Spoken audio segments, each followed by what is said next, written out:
누가복음 18장 1절에서 8절입니다.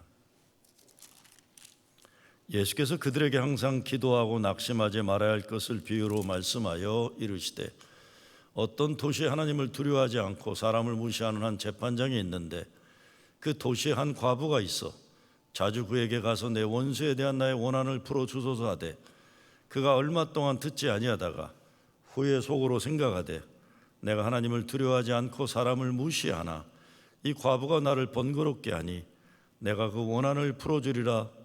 그렇지 않으면 늘 와서 나를 괴롭게 하리라 하였느니라.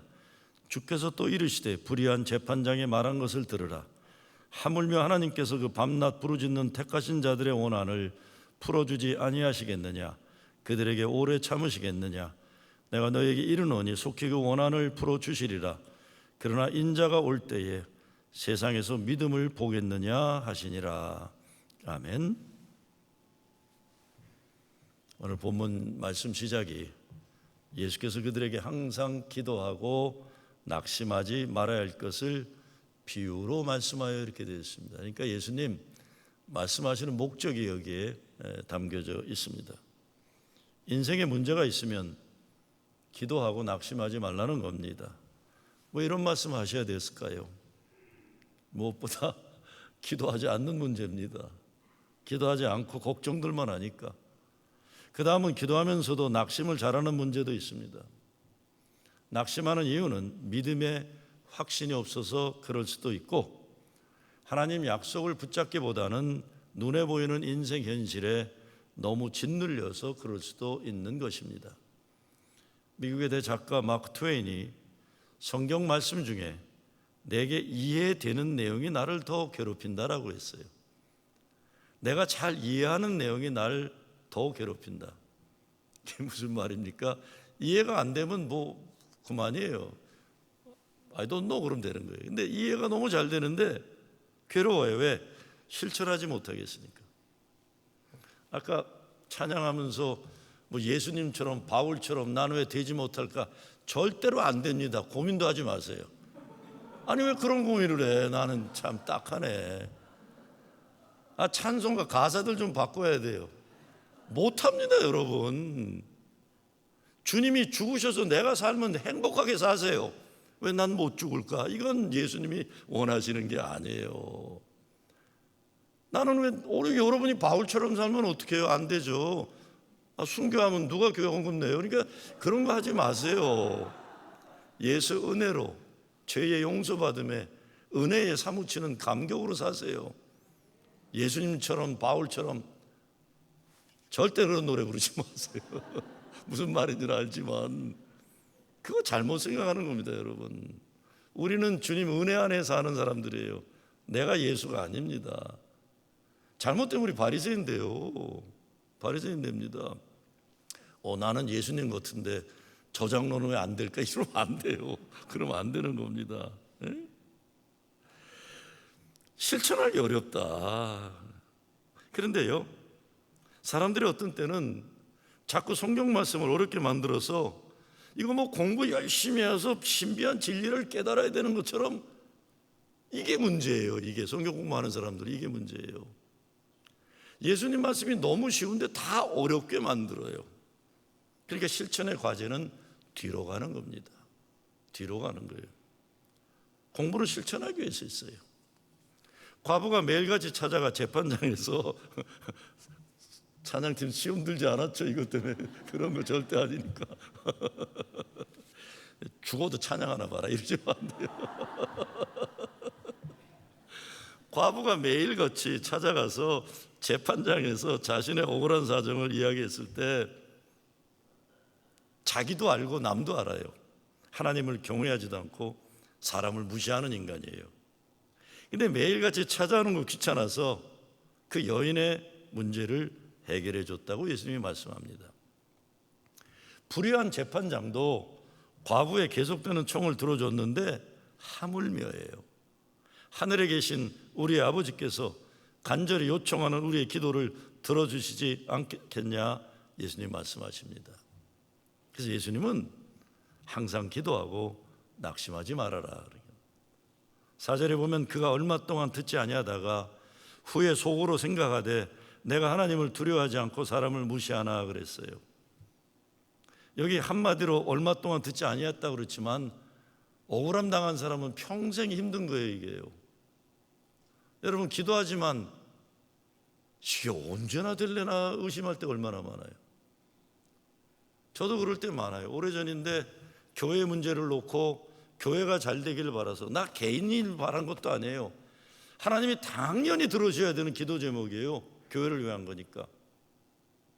근데 어느 날 새벽에 무릎 꿇고 기도하다 보는데 갑자기 부하가 치밀어 오르더라고요. 하나님 듣기나 하시는 거야 이 양반이 생각이 들어요.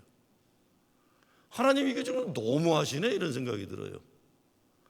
아니 이거는 당연히 들어야 되실 기도 제목인데 요만한 사인도 안 보이는 거예요. 그래서 제가 무릎 꿇고 기도하다가 심통이 나더라고요. 안 해. 그러고 가만히 있었어요. 기도하기 싫더라고요. 그렇지만 교인들이 아직 안 가고 있으니까 그냥 무릎 꿇고 앉아 있는 거예요. 그냥 나갈 수도 없잖아요. 그런데요, 이건 그냥 개인적인 경험이에요. 갑자기 누가 나를 와서 이렇게 따뜻하게 안아주는 것 같더라고요.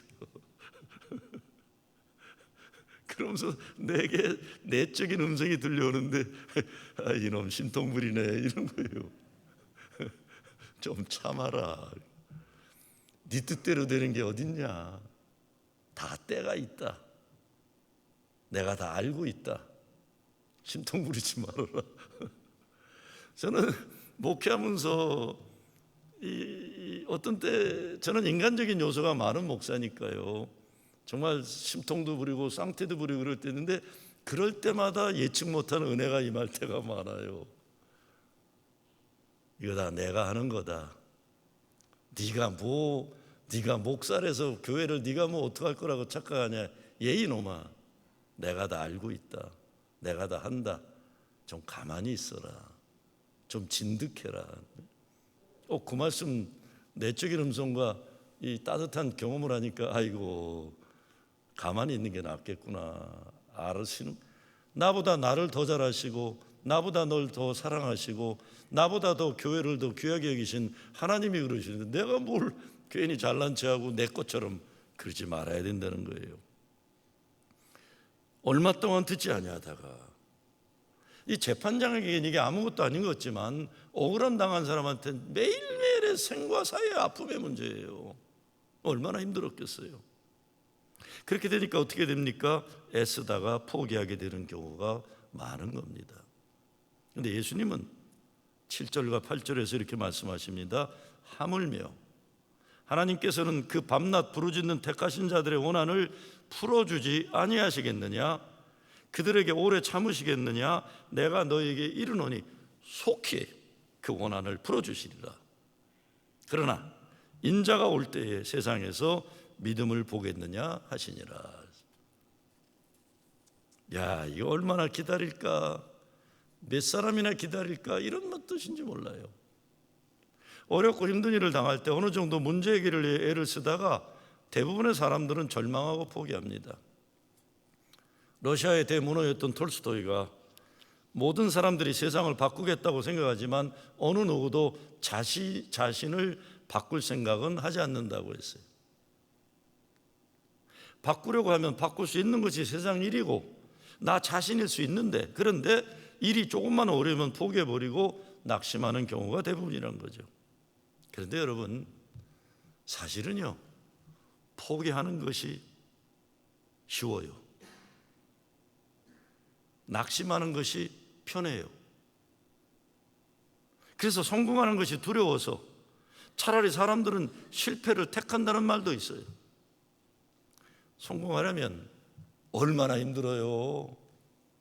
성공하려면 얼마나 많은 실패를 이겨내야 되는지 몰라요. 그러니 성공 자체를 시작하지도 않으려는 것이 보통 사람들의 마음인 것입니다. 그런가 하면 믿음 가지고 기도하고 기다리는 가운데 이미 이루어진 현실로 살아가는 사람들도 있어요. 성령이 임해서 어린이들이 예언을 하고 젊은이들이 환상을 보고 늙은이들이 꿈을 꾼다는 것에서 여기서 젊은이들이 비전, 환상을 본다는 것은 하나님 약속이 이루어질 미래의 그 현실을 오늘 앞당겨서 지금도 그리하게 살아간다는 뜻이에요. 그 현실, 믿음의 현실을 살아간다. 그래서 지금 여기 우리네 인생일 아무리 힘들어도 천국을 살아가는 거예요. 희망을 포기하지 않고 어려워도 믿음 가지고 도전하고 그리고 이겨내는 것입니다. 리더십 전문가 존 맥스웰이, 제가 옛날 섬겼던 교회 가까운 데서 그분 센터가 있었어요. 자주 모임에 참여할 기회가 있었는데 생각의 법칙이라는 책에서 이렇게 말합니다. 생각을 바꾸면 믿음이 달라진다. 믿음이 달라지면 기대가 달라진다. 기대가 달라지면 태도가 달라진다. 태도가 달라지면 행동이 달라진다. 행동이 달라지면 실력이 달라진다. 실력이 달라지면 인생이 달라진다는 겁니다. 그리고 그는 어떤 행동을 바꾸려고 시도하기 전에 마음부터 먼저 바꾸라고 도전합니다. 어떤 분들을 보면 안 될 것 같은 일을 되게 하는 분들이 있어요. 어려운 일을 쉽게 푸는 사람들이 있어요. 성공적인 마음과 믿음 가지고 사는 거예요. 기도하는 사람들이에요. 믿음으로 사는 사람들이에요. 여러분, 기도가 해보시면 이거 재미 붙으면 재미난 거예요. 저는 영적으로 이렇게 깊이 있는 목사가 아닌 거 다 알아요. 근데 무릎 꿇고 기도할 때 좋은 게 그런 거, 어떤 땐 내가 할 기도 다 하고 가만히 앉아 있어요. 그런데 퍼뜩퍼뜩 위에서 내려오는 깨달음들이 있어요. 야, 내가 할 수 있는 생각이 아니에요. 퍼뜩퍼뜩, 야, 이거 좋구나. 이게 믿음으로 살고 기도하는 사람들에게 주어지는 축복이죠. 예수님 오늘 말씀에서 우리가 언제 어떻게 기도해야 할 것인지를 가르쳐주고 계십니다. 5절에 보면 이 과부가 나를 번거롭게 하니 늘 와서 나를 괴롭게 하니라. 번거롭게 하고 늘 와서 괴롭게 하리라. 코로나 사태가 끝나면서 우리 교회가 열심히 하는 것이 두 가지가 있어야 합니다. 하나는 기도 열심히 하는 것이고 다른 하나는 전도하는 겁니다. 기도하는 사람은 낙심하지 않습니다. 하나님의 응답이 있는 걸 알기 때문에 그래요. 기도하는 사람은 밤낮 부르짖습니다. 예수님이 그렇게 하라고 했기 때문에요. 그러니까 여러분, 기도 많이 한다고 떠들고 다니면서 지지공상인 사람, 그 기도 안 하는 사람이에요. 잘 판단하세요. 난 기도 많이 한다 그러는데 늘 불평하고 불만하고 인상 쓰는 사람은 이거 하나님한테 기도하는 게 아니라서 그래요. 기도하면 하나님의 응답을 알아요. 기도로 우리는 인생 문제를 해결해야 됩니다. 어려움을 극복해야 됩니다. 그런데 막무가내로 떼쓴다고 하나님이 그냥 들어주시나요? 그거 기복신앙이에요. 그러면 강하게 간구하는 기도를 강청기도라고 불러요. 강준민 목사님이 한 20년 전에 강청기도의 능력이라는 책을 냈어요. 거기에 보면 한많은 우리 민족의 내면에 존재하고 있는 슬픔과 원한, 분노와 절박한 기원을 모두 담아 강렬한 마음으로 집중해서 기도하면 기도하는 자가 능력을 얻어 기도했던 바를 응답받을 수 있다, 이런 내용이 있어요. 저는 그 말 옳다고 봐요. 그리고 그분의 의도를 내가 이해해요. 그런데 혹시라도 잘못 받아들일 수 있는 위험이 있어요. 하나님 마음에 합한 기도가 아닐 때 그렇죠. 잘못되면 기도의 응답이 인간의 욕심의 극대화 완성으로 생각할 수가 있어요. 이건 아니죠. 그래서 기도할 때는 예수의 이름으로 예수의 마음에 합한 기도의 내용이 되어야 되는 겁니다. 우리가 자녀들의 간절한 소원 어떻게라도 들어주잖아요. 자식이 원하면 부모가 먹고 싶은 것 안 먹고, 입고 싶은 것 안 먹고, 쓰고 싶은 것 안 쓰고 자식들 필요를 채워줘요.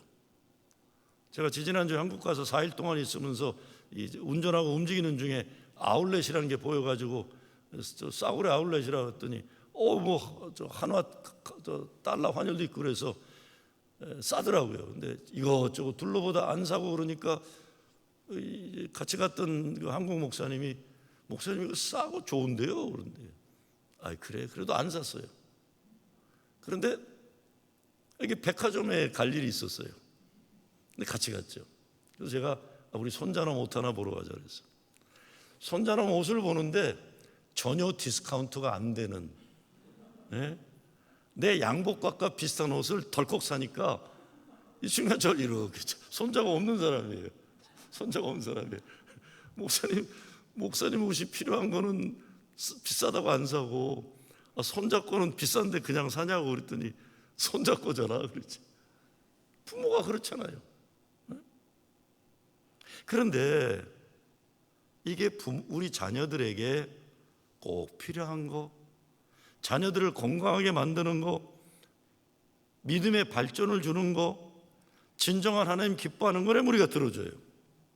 그게 아니라 건강을 망가뜨리고 인생을 망가뜨리는 내용이면 절대로 안 해주죠. 만약에 그런데도 아들놈이나 딸내미가 우겨대면 종아리 걷고 그냥 종아리 때려주고 정신 차려야죠. 야 이놈아, 그냥 뻘거 벗고 나가서 손 들고 서 있어. 이렇게 해야 돼. 겨울에. 그렇잖아요. 너 오늘 밥 굶어. 그걸 어떻게 들어줍니까? 인생 망칠 거 뻔한데. 그러니까 강청한다고 기도 응답받는다, 이거는 말도 안 되는 소리예요. 그렇다면 왜 예수님은 이 과부의 강청 기도가 응답받는다고 말씀하십니까? 잘 아시는 대로 구약의 말씀에 과부와 고아는 하나님이 특별히 보호받으시기를 원하시는 사회적 약자예요. 재판관은 이걸 알아요. 사회적 약자의 편에 서서 억울함을 풀어주는 것이 하나님이 뜻하신다는 거 알아요. 그럼에도 불구하고 이 억울함 당한 과부의 호소하는 걸 들어주지 않은 거예요. 오늘날도 이런 불의한 재판관들이 얼마나 많아요. 몇 달 전인가 한국 새 정부의 어느 청문회 하는데 대법관인가 뭔가 하는 사람, 저는 자세히 모르지만 어느 버스 운전사인가 800원 이렇게 문제된 것 때문에 유죄를 선고해서 그 인생 망치게 하면서 권력 잡은 돈 많은 사람은 어마어마한 죄 졌는데 또 이렇게 등이나 두들겨주고 내쫓은 것 때문에 난리 났었잖아요. 아니 나도 한국 뉴스 보는데 왜 여러분 보지도 않으세요? 검찰이나 재판관들이 유전 무죄, 무전 유죄 만드는 세상의 현실이 있는 거예요. 그런 의미에서 가난한 과부에 탄식하는 기도는 개인적인 원한이나 개인의 문제만을 해결하고자 하는 기도만 아니라는 거예요.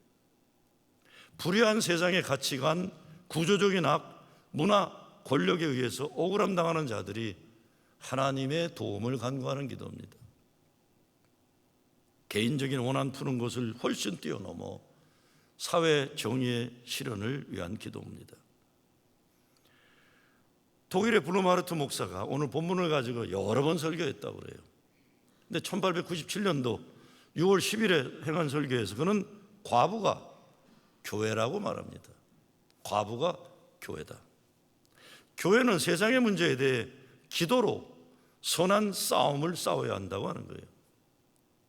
과부가 탄식하는 기도가 사회 변혁을 위한 실천의 행위라고 블루마르트는 설교한 겁니다.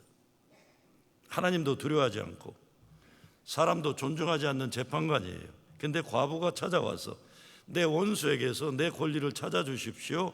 이 영어로 보면 Grant me justice against my adversaries. 정의를 실현해달라는 거예요. Grant me justice. 신학학자 브리터니 윌슨은 귀찮다 하는 이 번역된 헬라어가 원래 뜻이 이 꼰투할 때 주먹에 맞아서 눈이 멍들다 이런 의미를 가지고 있다고 해석해요.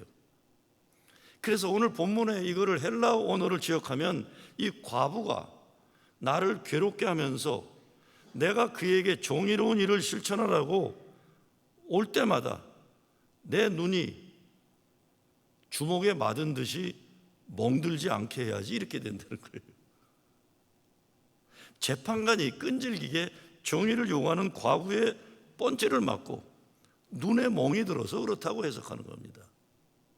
눈에 멍들게 했다는 건 주먹으로 맞는 것만은 아니에요. 4절에 보면 이렇게 돼 있어요. 그가 얼마 동안 듣지 아니하다가 후에 속으로 생각하되, 이겁니다. 자기는 힘이 있어갖고 못된 짓 해도 된다고 생각한 인간인데 끊임없이 힘없는 과부가 얘기를 하다 보니까 몇 대 잽으로 맞다가 이게 눈이 멍들어 버린 거예요. 시커멓게. 반성한 거예요. 아우, 더 맞다 큰일 나겠다. 회개한 거예요. 사회 변혁이라는 것도 이런 요소가 있는 거잖아요. 과부가 포기하지 않고 이 불의한 재판관에게 끈질기게 요구할 수 있었던 이유는 자기가 부르짖으면 하나님이 들어주신다는 하나님 약속에 대한 분명한 믿음이 있었기 때문에 그런 겁니다. 하나님의 약속은 억울함 당하면서 살아했던 고아와 과부들에게 살아갈 힘을 주는 소망의 말씀이었거든요. 그리고 교회가 약자들이 억울함 당하는 일이 없도록 투쟁하는 일에 기도하고 낙심하지 않아야 했다는 것을 말씀하고 있는 것입니다. 우리가 미국에서 어려운 일 당하고 나면 미국 사람들이 쓰는 말이 있어요. You are in my prayer. You are in my thoughts. 그래요. 내가 너를 위해 기도한다. 내가 널 생각하고 있다. 그런데 미국에서 뭐 총기 사건이 막 나고 막 말도 안 되는 인종차별 사건들이 막 터지고 그러니까 다른 말이 또 시작된 게 있었어요. 그게 뭡니까? Thoughts and prayers are not enough. 생각하는 거와 기도하는 것만 가지고는 안 된다라는 거예요. 그게 무슨 말이에요? 기도하지 말라는 말은 아니죠. 기도해야 됩니다. 왜 기도하지 않고 인간이 뭐 정의를 위해 싸운다든가 인간이 뭐 대단한 일을 한다 그러면 바리새인데요. 자기 의에 빠져요. 난 정의롭다. 내가 이루었다. 기도해야 돼요. 그래야 겸손해져요. 근데 기도는 우리 감리교인들에게 있어서는 특별히 골방에서 무릎 꿇고 혼자 하는 게 아니에요. 기도가 이루어지도록 예수의 제자의 사명을 구체적으로 세상 속에서 실현해야 기도회가 완성되는 겁니다. 이것이 웨슬리가 얘기하는 행동하는 기도예요. 이것이 개인의 경건과 사회의 경건이 함께 이루어질 때 완성되는 성경적 경건을 얘기하는 겁니다. 기도를 포기하지 않고 들을 수 있다는 것이 얼마나 어렵습니까? 그래서 우리가 기도가 우리 자신이 아닌 하나님을 믿는 신뢰 속에서만 기도가 된다는 걸 잊지 말아야 돼요. 나 자신을 보면 기도하다 금방 그만두게 돼요. 절대로 포기하지 않으시는 나를 사랑하기를 하나님을 믿는 그 믿음으로 기도하는 거죠. 그렇게 되니까 8절에서 예수님이 내가 너희에게 이르노니 속히 그 원한을 풀어주시리라. 그러나 인자가 올 때에 세상에서 믿음을 보겠느냐 하는 거예요. 우리가 기도합니다. 그런데 기도의 응답에는 빨간불이 있고 노란불이 있고 파란불이 있잖아요. 빨간불이 뭡니까? 아무리 기도해도 안 돼요. 그건 뭡니까? 안 되는 것이 나를 위한 것이기 때문에 안 되게 해주시는 거예요. 나를 사랑하는 하나님이 이건 안 된다. 안 되는 것이 너에게 은혜다. 노란불은 뭐예요? 기다려라. 나의 시간이 있고 나의 계획이 있다. 그런데 야베스의 기도처럼 야베스가 기도하자마자 하나님이 그냥 쑥 들어주시잖아요. 그냥 그런 기도도 있어요. 기다릴 필요도 없어요. 그냥 쑥 들어주시는 기도들도 있는 거예요. 어떠하든지 기도는 포기하지 말아야 한다고 예수님 말씀하십니다. 저는 어제 하루 반나절 우리 교단 동북부 지역 총회에 참여를 했어요. 이 동북부라고 그러면 뉴욕, 뉴저지, 메릴랜드, 펜실베니아, 어퍼 뉴욕, 보스턴 지역 10개 지역 연회를 커버하는 우리 교단의 모임이에요. 안건은 11월 초에 있을 지역 총회에서 감독을 몇 명 뽑을 것인가 이겁니다. 4명의 감독이 은퇴하는데 동북부 지역총회 감독회의에서는 한 명도 뽑지 말자고 제안을 했어요. 이유는 교세가 갑자기 분류 문제도 있고 급격히 감소하니까 2023년까지 기다려보자. 그런데 저는 깜짝 놀랐어요. 저는 상식적으로 감독들이 모두 일치단결해서 그렇게 제안을 하면 그냥 아멘 할 줄 알았더니 아멘은 없더라고요. 4시간 싸우더니 2명을 선출하는 걸 통과시켜요. 문제는 우리 교단이 지난 3, 40년 피 터지게 회의를 많이 하면서 서로 분노에 차게 되고 교단에 대해서 불만이 가득하게 되고 모일 때마다 불신이 점점 더 커지는 거예요. 제가 보기에 감독들은 나름대로 어떻게 해서라도 전체적으로 교단에 필요한 선교적 과제에 집중하기를 바라는데 정치적인 자기 어젠다가 있는 그룹들은 집요하게 자기들이 원하는 내용만 고집하는 거예요. 자기들이 원하는 내용이 안 되니까 진행에 대해 문제 제기를 계속해야 돼요. 제가 어제 진짜 놀란 게 딴 게 아니에요. 총회 어제 마지막 그 모임의 결론이 어느 젊은 사람이 제안을 하더라고요. 오늘 감독들이 보여준 이 행위는 월권이니 교단 사법위원회에 회부시켜달라는 거예요. 나는 이게 무슨 소린가? 근데 문제는 총대들이 다수로 결의를 해서 우리 감독들이 지금 사법위원회에 회부됐어요. 난리예요, 난리. 저는요 2024년도까지 감독들이 보고해 보면 우리가 사는 이 동북부 지역의 연합감리교회가 1,000교회가 없어진다는 기가 막힌 보고를 보고 충격 속에 빠져 있었는데 이 문제를 해결하는 대화는 한 번도 없더라고요. 감독들이 그렇게 발표를 했는데 자기들이 원하는 그것만 감독 더 뽑자는 그것만 통과시키려다가 결국에는 감독들을 사법위에 회부시키는 현실을 보면서 마음이 착잡했어요. 그래서 이 동네에서 나보다 동북부 지역의 리더로 있는 제 후배에게 연락을 했어요. 야, 오늘 회의가 이게 뭐냐? 그랬더니 영어로 답을 해왔어요.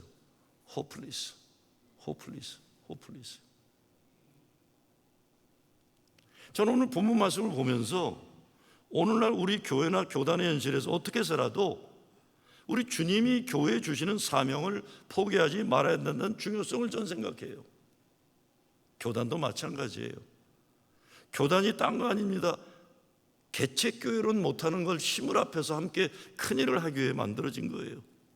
그런데 끊임없는 문제 가지고 회의를 많이 하다 보니까 너도 나도 회의를 가지게 되고 무관심과 불만이 가득 찬 현실을 우리가 접하게 되는 겁니다. 며칠 전에 뉴욕연회 감독님과 만나야 하는 일이 있었어요. 올해 뉴욕연회 주제가 회복과 부흥이라는 것을 감사한다고 말씀드리고 우리가 그것에 집중하는 일에 저도 할 수 있는 역할을 최대한 할 것이고 내가 섬기는 프로징 제일교도 그 일에 쓰임받게 되기를 원한다고 했어요. 왜? 여러분, 우리가 문제에 집착하면 문제가 우리를 잡아먹습니다. 옛날에 그런 영화 제목이 있었죠. The enemy becomes you. 그런 거예요. 내가 누구를 미워하고 문제를 갖다 자꾸 공격하다 보면 내가 그 사람이 될 때가 있어요. 지금 그 얘기예요. 저는 거꾸로 문제가 아무리 많아도 지금도 살아도 역사하신 하나님이 우리에게 보여주시고 우리에게 사명 주시는 그 사명과 부흥의 기회를 바라보고 붙잡고 가야만 한다고 생각해요. 문제가 없었던 시대가 어디 있습니까? 교단이 아주 어려운 때에 있어요. 2024년도에 동북부 지역 총회에서만 1,000교회가 없어질지 모른다는 보고는 저에게는 충격적이었어요. 우리 같은 동네 목사는 교회 하나 없어진다는 게 얼마나 뼈아프고 슬픈 일인지 알아요. 1,000교회가 없어진다는데 앞으로 1년 반 만에 아무도 애통을 하지 않아요. 남의 이야기가 아닙니다. 우리도 뉴욕연회에서 누가 뭐래도 중요한 영향이 있는 교회이기 때문에 무관심이나 불만으로만 일색할 수는 없어요. 포기하기 쉽고 무관심하고 싶고 불만이 가득하는 것이 전부라면 우리는 이미 믿음의 싸움에서 패배한 인간들이 되고 마는 거예요. 그러면 불행해지죠. 교회가 무너지면 가정에 시험이 들기 시작해요. 교회가 망가지면 사탄 마귀들이 이때다으로 여러분의 가정을 침투해 들어옵니다. 가정을 지키고 교회를 지키기 위해서 절대로 믿음의 소망을 우리는 포기하지 말아야 됩니다.